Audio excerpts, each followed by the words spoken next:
दोस्तों, दिनाक्षी short hand में आपका स्वागत है। अगर आप चैनल पर नए हैं तो चैनल को सब्सक्राइब करें और बेल आइकन ज़रूर दबाएं। आज के साहित्य डिक्टेशन का यह 18वां दिन है। लगभग 400 शब्दों की यह डिक्टेशन 85 शब्द प्रति मिनट की गति से बोली जाएगी।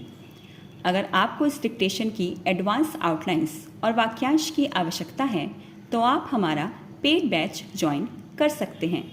हमारी पेड बैच को ज्वाइन करने के लिए आप डिस्क्रिप्शन बॉक्स में दिए गए मोबाइल नंबर पर व्हाट्सएप कर सकते हैं। चलिए डिक्टेशन स्टार्ट करते हैं। डिक्टेशन 5 सेकंड में स्टार्ट होगी। Ready, start.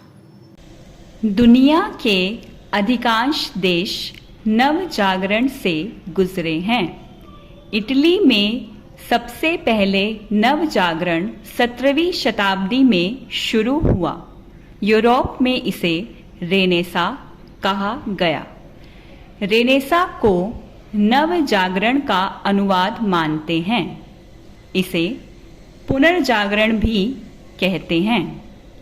इटली और इंग्लैंड में नव जागरण 18वीं सदी में हुआ। इसे प्रबोधन भी कहा गया। प्रबोधन का अर्थ है बोध का पैदा होना। हर देश में अपने ढंग का नव जागरण हुआ है। हमारे देश में 19वीं सदी में नव जागरण हुआ। यह नव जागरण परिस्थिति विशेष से जुड़ा हुआ है। यह विश्वव्यापी प्रक्रिया है, लेकिन स्थान विशेष से भी जुड़ी हुई है।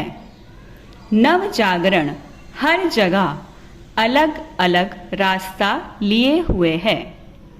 आधुनिक बोध मध्यकालीन चेतना से निकली है।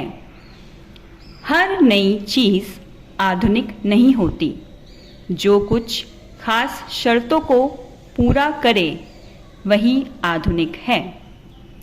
इटली उस समय कई छोटे छोटे राज्यों का समूह था। इसमें आधुनिक राष्ट्र की भांति एकजुट की भावना नहीं थी। नव जागरण ने उसे आधुनिक बनाया, उसको एक बड़ी पहचान दी। इटली का चर्च सबसे बड़ा सामंतवाद था। धर्म और राज्य एक हो गए थे, जिसके परिणाम स्वरूप विद्रोह हुआ। वैचारिक संस्कृति को जगाने के लिए किए गए विद्रोह को ही नव जागरण कहा है। विज्ञान की खोज आरंभ हो गई थी। विज्ञान कहता था जानो, धर्म कहता था मानो। 17वीं शताब्दी में दोनों में टक्कर हुई। गैलीलियो का उदाहरण हमारे सामने है।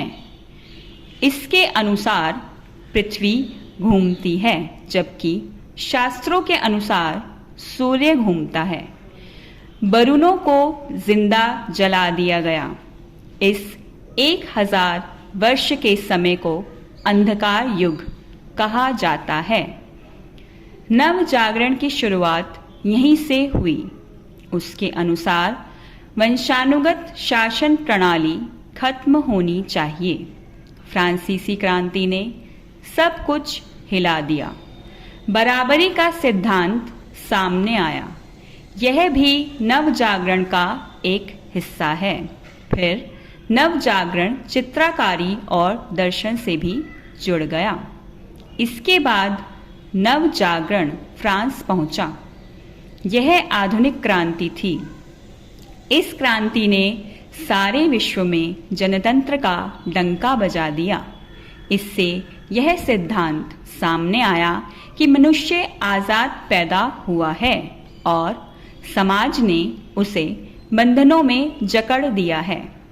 राजा का बेटा राजा नहीं होना चाहिए, बल्कि प्रजा को यह अधिकार होना चाहिए कि वह प्रतिनिधि स्वयं चुने। इन्होंने कहा कि राजा ईश्वर का दूत नहीं है। डेमोक्रेसी का सिद्धांत बना। बराबरी बेशक नहीं हुई, लेकिन सिद्धांत तो बना। राजा और साधारण आदमी पर एक ही कानून लागू होना चाहिए। ये सब सुधार नव जागरण की देन है। आधुनिक विचारों के अनुसार स्त्री पुरुष दोनों को बराबर का अधिकार प्राप्त है। जन्म से नहीं, बल्कि योग्यता के अनुसार